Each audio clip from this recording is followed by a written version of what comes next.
Jadi apa yang berlaku adalah LMKN adalah pengumpul dan pembagi royalti ya kepada yang berhak, apakah itu pencipta, apakah itu performer maupun juga pemilik hak terkait seperti pemilik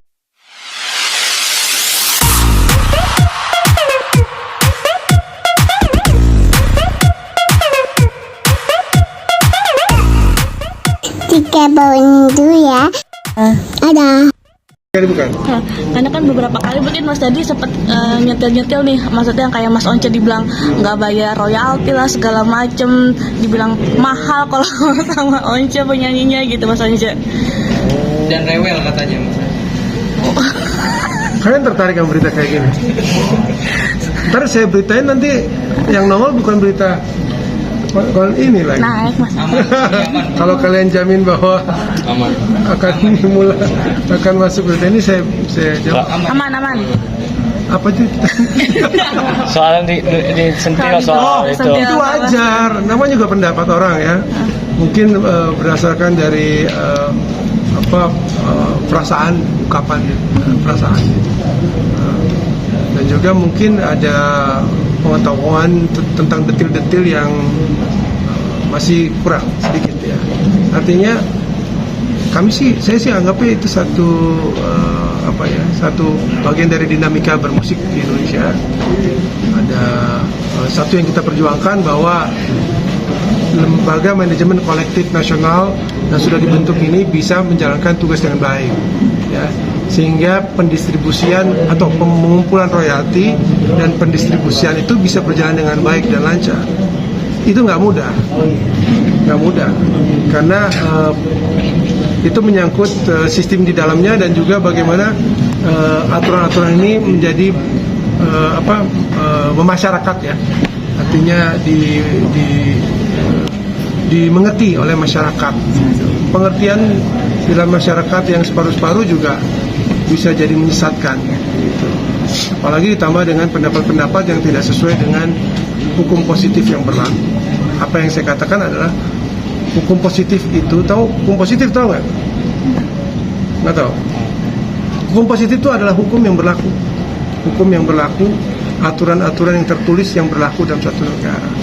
Jadi apa yang berlaku adalah LMKN adalah pengumpul dan pembagi royalti ya kepada yang berhak, apakah itu pencipta, apakah itu performer maupun juga pemilik hak terkait seperti pemilik master rekaman.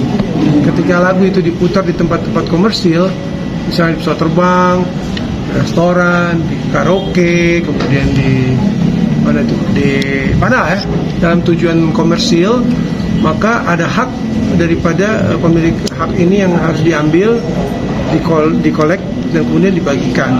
Termasuk pula dalam hal pertunjukan musik, konser dan sebagainya. Itu kan, itu sampai di sini kan orang mengerti bahwa ada kepentingan hak cipta atau pencipta untuk dibela. Saya juga adalah pembela lebih dari 100% untuk kepentingan pencipta, karena saya juga menciptakan lagu juga, meskipun saya lebih dikenal sebagai penyanyi ya, atau performer, tapi di dalam album saya yang terakhir saya menciptakan lagu itu semuanya. Jadi berisik. Jadi kita harus memulai dengan pengertian terhadap hukum positif yang berlaku ya, hukum positif atau aturan yang berlaku, bahwa ada wewenang di LMK dan LMKN untuk menjadi badan yang mengumpulkan dan membagikan royalti. Nah, di bawah LMKN atau Lembaga Manajemen Kolektif Nasional itu ada LMK, Lembaga Manajemen Kolektif, atau yang memiliki hak juga untuk mendistribusikan royalti itu kepada siapa? Kepada mereka yang terdaftar di situ, terdaftar di dalam Lembaga Manajemen Kolektif, baik untuk pencipta maupun penyanyi, performer, gitaris, instrumentalis maupun pemilik master. Ya.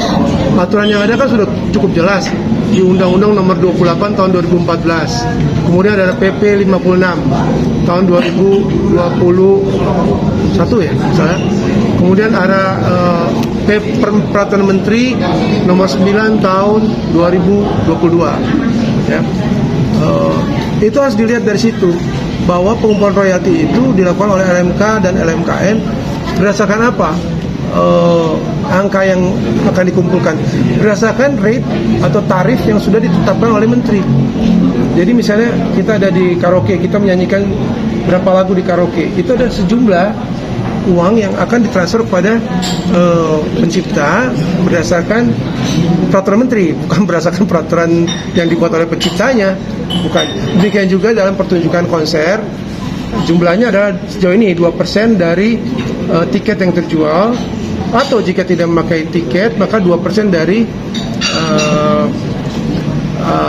ongkos produksi musik atau ongkos produksi yang berhubungan dengan musik, dan seperti itu. Jadi ada aturan mengenai tarif yang harus digarisbawahi, ya, bukan LMKN tuh atau LMK tuh bisa membuat aturan sendiri, kamu bayar segini ya karena pencipta saya minta nih, gitu kan. Karena pencipta yang ada tergabung dari saya dalam organisasi saya minta kamu harus bayar segini atau kamu harus bayar segitu. Nggak bisa seperti itu.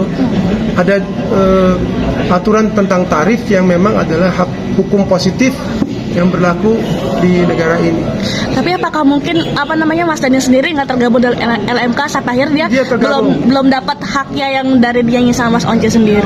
Ahmad Dhani tergabung dalam LMK WAMI sebagai pencipta, dan dia akan tunduk terhadap aturan-aturan yang ditegakkan oleh LMK WAMI dalam hal pengumpulan royalti, yaitu 2% dari jumlah tiket yang terjual atau 2% dari ongkos produksi yang dikeluarkan untuk kepentingan musik. Tapi sampai Mas Ahmad Dhani ngomong belum dapat royalti dari Mas Once, bagaimana bisa? Saya nggak mungkin bayar royalti ke dia karena saya akan bayar. Saya kan main diundang oleh event organizer. Nah, event organizer itulah yang bertanggung jawab pada LMK atau LMKN ya, kemudian mendata lagu-lagu apa yang dibawakan, ya. Lalu event organizer sebagai user harus membayar sejumlah uang kepada LMK atau LMKN. Nah, jumlahnya berapa? Jumlahnya adalah 2% dari tiket atau 2% dari ongkos produksi yang dikeluarkan oleh event organizer.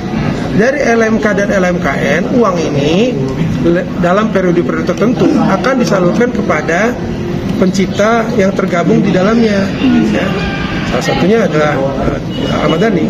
Jadi bukan Mas Once yang nggak bayar royalti, tapi memang itu urusan penyelenggara gitu ya. Urusan penyelenggara event musik dan lembaga pengumpul royalti yang bernama LMK dan LMKN. Tapi sebetulnya bagaimana sih hubungan Mas Once dengan Ahmad Dhani? Ya baik-baik saja. Karena banyak statement yang dikeluarkan kurang baik lah untuk Mas Once sendiri. Biasalah. Hati karena salaman sama Presiden Jokowi. Seniman itu kan pandai mengelola rasa. Pandai mengelola rasanya mungkin jadi lagu baru.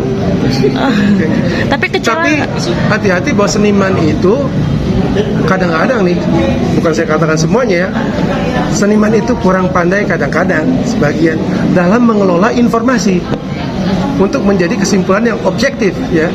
Saya ini kan kuliah hukum, saya bisa mengelola informasi hukum lalu mengeluarkan statement dan kesimpulan yang objektif. Kalau membuat mengelola rasa, ya monggo, itu mungkin bagian dari kesenimanan saya juga. Kemudian menghasilkan apa? Ya menghasilkan karya yang indah. Gitu. Mas Once sebaliknya nih, kalau lagu-lagu Mas Once ciptakan dimainkan oleh Dewa 19, Mas Once pernah bilang bahwa itu ada kesepakatan pribadi antara Mas Once dan Ahmad Dhani atau gimana Mas? Jadi ada dua yang pernah Mas Once bilang, jadi ada melalui LMKN atau kesepakatan pribadi antara teman gitu. Gini, saya ingin LMKN dulu yang membuat satu statement bahwa aturan hukum positifnya seperti ini, ya. Bahwa saya ingin supaya masyarakat tahu bahwa ada aturan hukum yang resmi yang sudah ditetapkan negara dan pemerintah dalam hal pengumpulan royalti dan pembagiannya, ya, bahwa LMKN, LMK adalah badan pengumpul royalti dan berapa yang dikumpulkan adalah sesuai dengan tarif yang ditetapkan oleh pemerintah. Itu dulu, ya, sebarkan dulu itu ke masyarakat, baru saya sebagai teman itu bisa dalam konteks saling mengerti, ya, untuk membuat satu negosiasi, bisa dikatakan gitu, ya, tapi secara rileks lah antara teman saja, bukan dalam konteks hukum. bukan dalam konteks aturan. Itu adalah bentuk simpati dari performer untuk pencipta.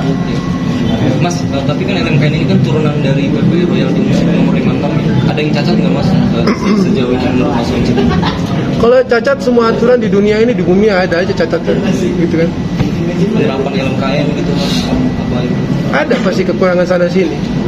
Tapi kita mau pilih apa? Mau pilih khayalan di kepala kita bahwa seharusnya seperti ini, seharusnya seperti itu, kemudian membuat aturan sendiri, atau melakukan sesuatu berdasarkan apa? Berdasarkan hukum positif yang sudah ada. Lalu kemudian kita masuk ke dalam sistem yang ada dan memperbaikinya. Ya, kalau tidak secara keseluruhan tapi sedikit-sedikit. Itu lebih baik saya kira daripada membuat satu gerakan-gerakan lalu aturan-aturan sendiri yang mengacaukan sistem yang sedang dibangun.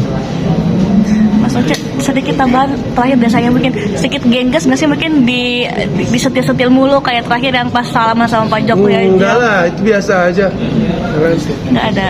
nggak ada kekecewaan ke Mas Dani sendiri atau apa? Enggak, ya silakan aja. Publik nanti kan bisa menilai apakah suatu pernyataan itu adalah pernyataan yang objektif atau sekedar pernyataan perasaan di satu tempat tertentu yang mungkin akan disesali di